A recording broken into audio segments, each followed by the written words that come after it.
It is now 6:30. Nancy, I assume that nobody from Hancock Associates is coming in. I thought the engineer was going to come in, but I mean, he did send in all his material. Yeah, in accordance with the special conditions, all they had to do was mail this to you, which they have done. Anyways, let's get this started. Welcome to the April 27th Conservation Commission meeting held by Zoom at 6:30 p.m. on April 27th. Tonight's agenda will be start off with a request for a certificate of compliance, number 84-534, 212 Bedford Street, Halsted Apartments. 212 Bedford Street. Now, of course, you enter on 4th Drive.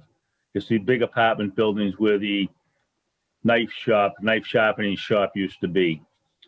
They are asking for a certificate of compliance according to H5 and H6 of their order of conditions, which is in the letter in which they sent on the second paragraph down, special conditions H5 and H6. And they have sent a written statement from a professional engineer, 2 as-built plans, which I hope everybody's had the chance to look at. You've had the packet for a while. And an engineer's statement, and the plans have been certified, and they are requesting the Conservation Commission to issue a certificate of compliance.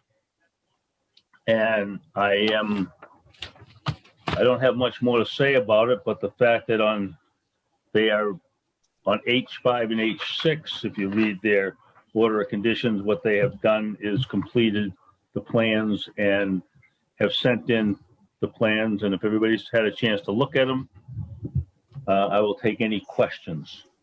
Joanne says she's waiting to be let in. Who? Joanne Harding. She said she's waiting to be let in. This Zoom stuff is okay. So anyway. Oh, okay, and David Cowell is here. Okay. He's the engineer. Okay.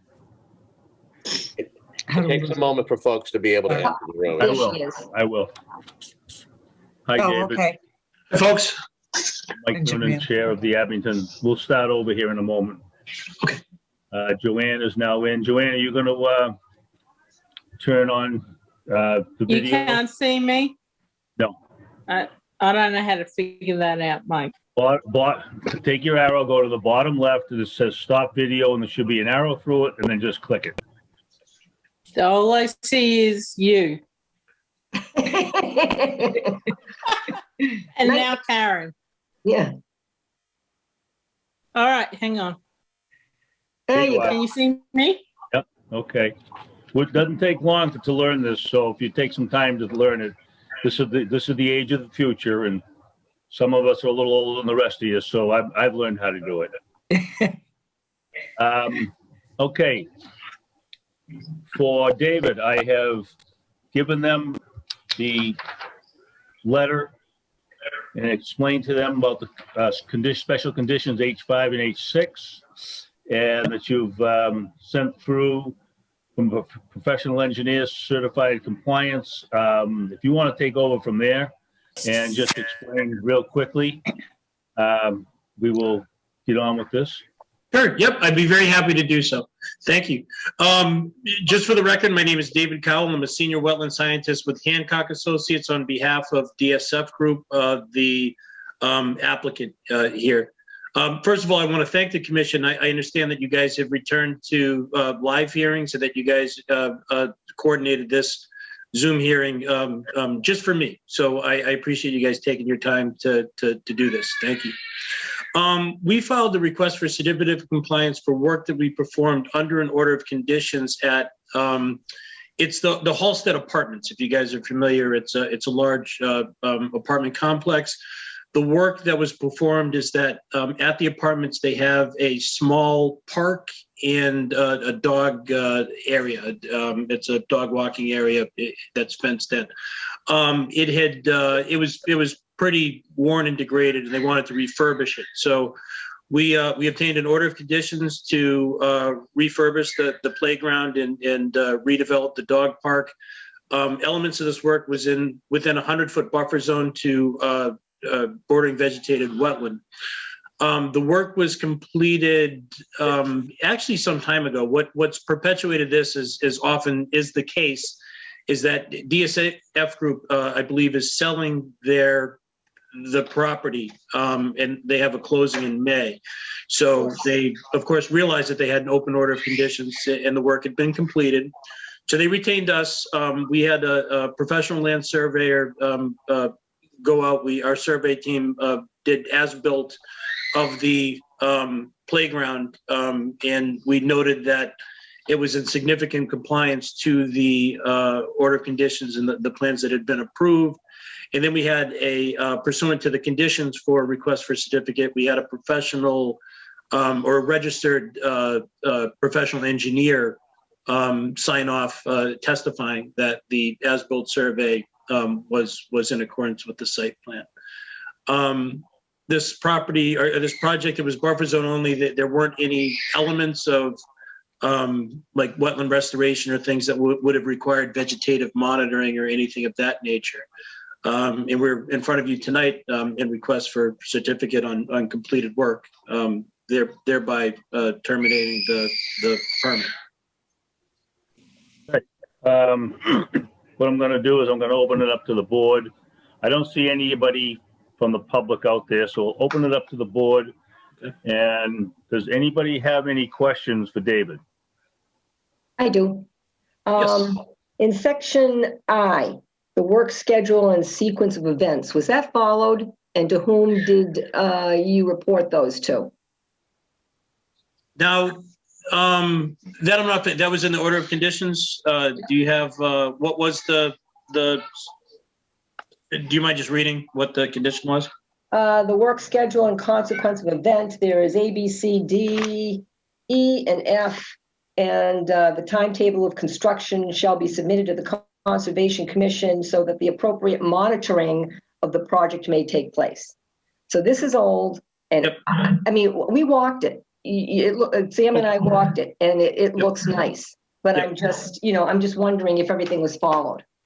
Okay, that I don't know unequivocally. I mean, project sequencing, especially for something of this magnitude, is fairly straightforward. However, I can't say Hancock Associates wasn't retained by the applicant to facilitate construction monitoring or facilitating correspondence with the Conservation Commission. If you guys had milestone requests, what's common is, sometimes we'll install sediment erosion controls and have the Conservation Commission visit before execution of work. And unfortunately, if that ship had sailed without doing those milestones, it's tough at the completion of the project to put that cat bat in the bag per se. So if that wasn't followed, I certainly regret whether it was or wasn't. But Hancock wasn't retained for construction monitoring services by the applicant I represent, and I don't know the definitive answer to that. Okay. If I could just interrupt for one moment. On a project of this size, we depend on the building department because this usually is done in phases. This is a number of different apartment buildings, and it's done in phases. As we'll just take Randolph Street.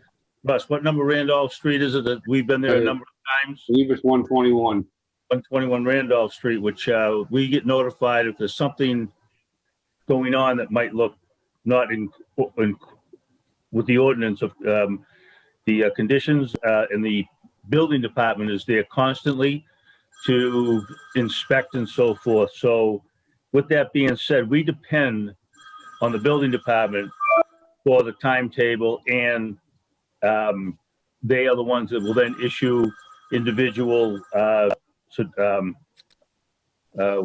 do they call it? The occupancy permit. Progress reports. Progress reports. I mean, if it's actually done through conservation, shouldn't conservation be in charge of that? What happens is we'll be notified if anything is out of order.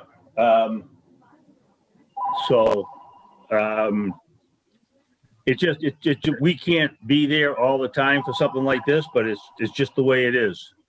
and we depend on the building department to, so this is how it's been happening in the past.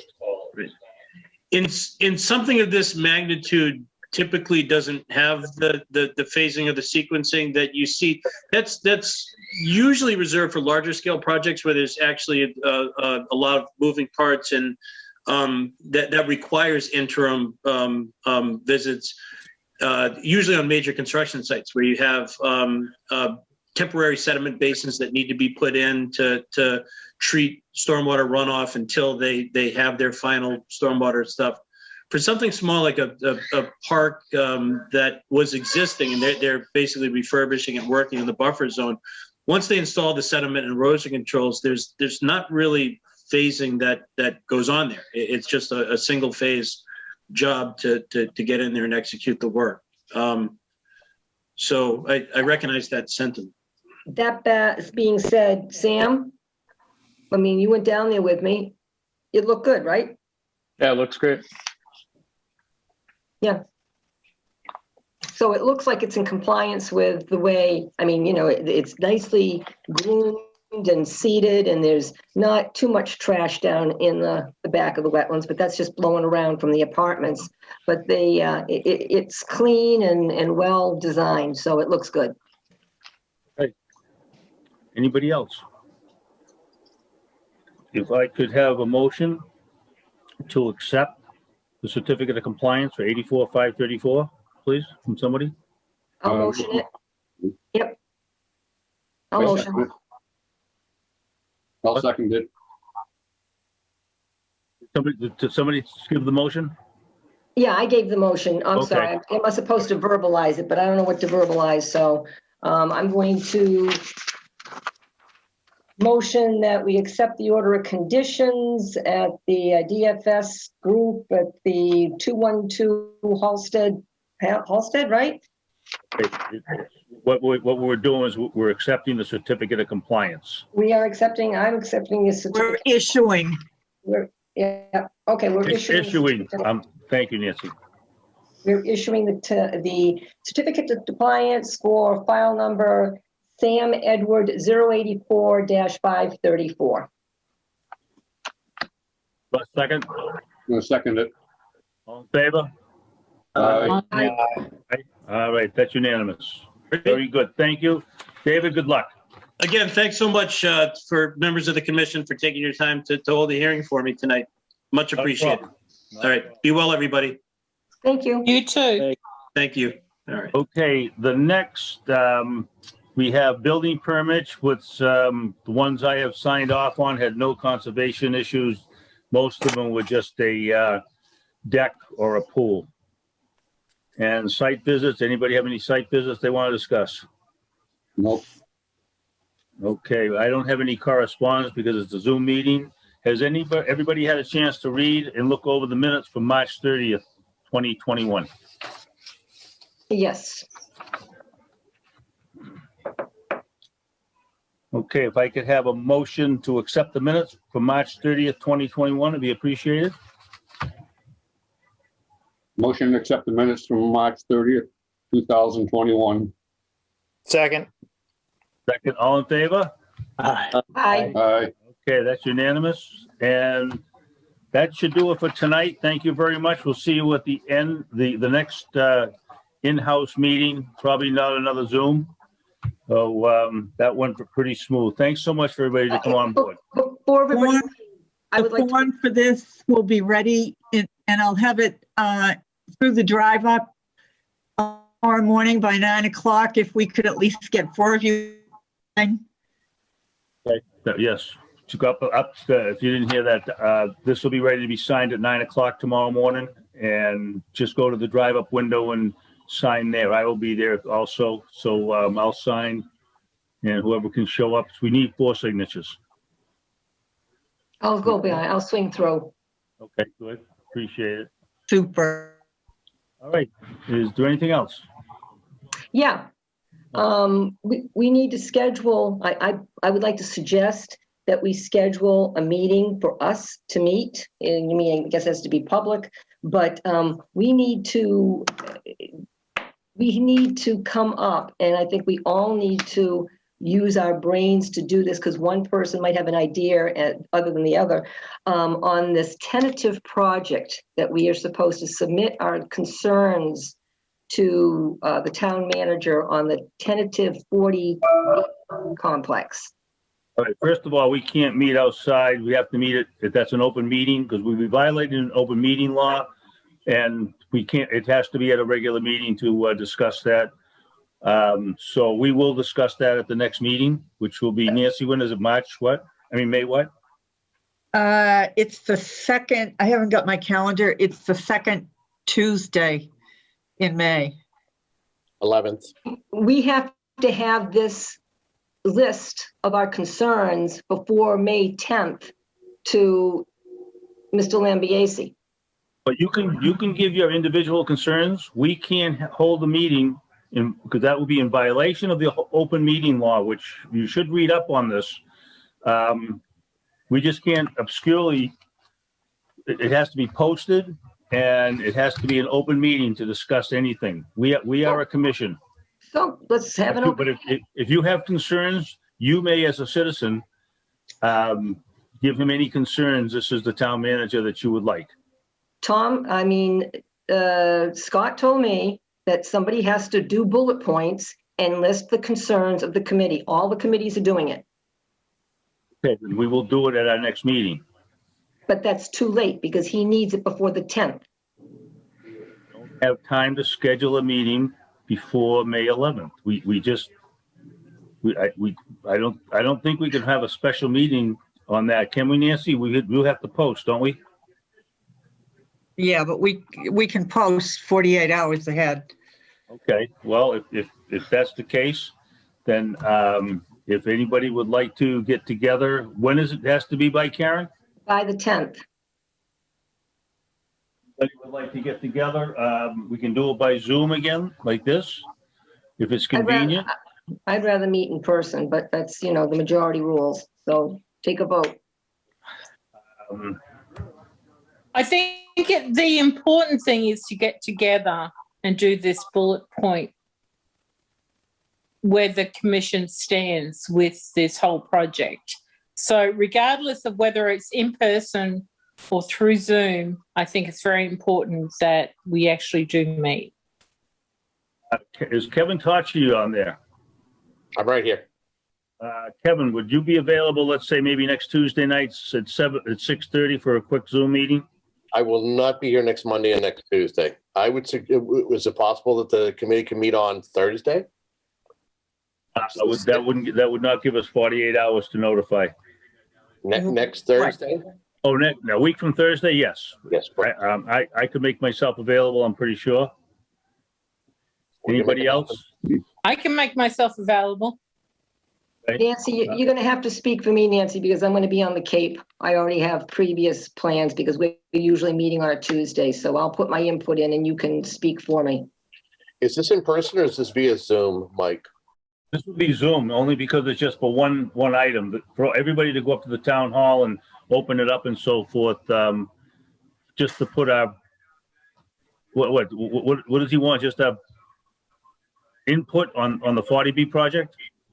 Yeah, how it's going to, the planning board is going to do their input, the zoning board, the fire chief has already done it, the police, it's all about the impact. Hopefully the water shortage is going to quell this thing, but I don't know. And you're talking 232 units. It's going to look like what they built behind Uncle Charlie's. I think they have already filed a couple of years back. I don't know if they would have to redo it, but they filed a couple of years back an ANRAD. So we, as conservation, we can only go as far as the wetland issues, not really the scope of the project, just wetland issues. And with that, Yes. hold on a second. Hold on, everybody, hold on. Sam, I'm going to ask your input here a little bit because this is where my opinion is that we don't have any. We can have our input, but we don't have any say to the matter until we have a set of plans in front of us to show us what their effect on the wetlands are. Is that correct? Based off I saw the plans when the project previously was in front of planning. Yeah, this is And a whole new project now. Go ahead. But Yep. it's the same. I mean, it's the same delineation of the wetlands. Right. There's definitely wetlands there. I think it was like 5,000 square feet. But I mean, you're right. It's tough to. But I don't really know how a project like this works with coming in front. I think it's a representative from the conservation gets appointed to, because it's one approval. I believe 40B. That's how it works. No, conservation gets a separate, they still have they to go to do? conservation. Yeah. Okay. That's the All right. only one that doesn't come under zoning. They have to come through us separately. Oh, okay. But yeah, Mike, I mean, it's tough for us to, I mean, we can write preliminary like bullet points, but without like knowing the scope, like you said, and seeing kind of detailed plans, I think it'd be tough. But I'm all for writing like some bullet points together for our concerns, I guess. There's actually a handbook out that I was reading today, and as Nancy just said, the conservation has its own jurisdiction over this. Zoning is the biggest part of the 40B, but they still have to come in front of conservation with all the stormwater. Of course, the stormwater management will be looked at by the engineer from the planning board, and then we will look that over along with the impact from the Wetlands Act. So if everybody wants to get together next Thursday, if that's convenient with everybody, just a quick Zoom, we'll try to get some bullets together and then give them to the town manager. Okay, and I also understand, I asked Scott if they could change the walk over there for the committees where we got the notification from 11 o'clock in the afternoon, and they're going to try to hold it at 5 to make it more convenient for those that have to work. Because what it is the builder is going to meet with the state and they're going to make their proposal. They're going to show them what's going on, but we can be there for any verbal input or physical points that we want to show them. The first thing we're talking about right here is the next Thursday, which would be May 6th. May 6th, May 6th, 6:30. Is that convenient for everybody to do this real quick? Yep. It would be the same link, everybody. Okay. And then at that time, we can be filled in on what the site walk and so forth is going to be. So May 6th, 6:30, we will have a quick Zoom meeting for bullet points on the 40B project on Summer Street. And the walk is the 4th. I'll send out an email to confirm the time to everyone for the site Okay. walk. All right, very good. All right, so if that's it, then I would take a motion to adjourn. I'll second it. Adjourn. Okay, second. Second. All in favor? Aye. Aye. Okay, thank you all so much. We'll be talking to you on May 6th at 6:30. Thank you. Thank you.